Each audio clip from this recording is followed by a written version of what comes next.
আপনাদের আজ দেখাচ্ছি যে শশার ব্যাট তৈরি। আধুনিক প্রক্রিয়া, আধুনিক চাষাবাদের অংশ হিসেবে শশার এই ব্যাট এখানে ভালোভাবে চাষ করার পরে সুষম সার পরিমাণ মতো যেটা যতটুকু লাগে সেটা প্রয়োগ করার পরে এভাবে ব্যাট তৈরি করা হয়েছে। এখানে বীজ দেওয়া হবে,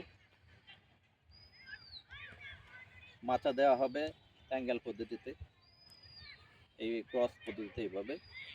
আর শশা চাষে সবচাইতে গুরুত্বপূর্ণ বিষয় হচ্ছে সময় উপযোগী জাত। সময়ের উপর নির্ভর করে, সময়ের উপর ভিত্তি করে জাতটাকে নির্বাচন করতে হবে। এটা সবচেয়ে গুরুত্বপূর্ণ একটা বিষয়। কিছু কিছু জাত আছে 12 মাসই, কিছু কিছু জাত আছে যে শীতকালেও প্রতিকূল পরিবেশেও যথেষ্ট সাবলীলভাবে গড়ে উঠতে পারে বা বেড়ে উঠতে পারে।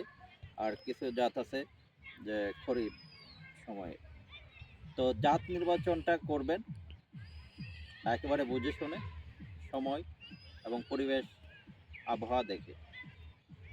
তা জাত নির্বাচনে ভুল করলে শশা কিন্তু খুব একটা প্রফিটেবল বা লাভজনক হওয়া যায় না।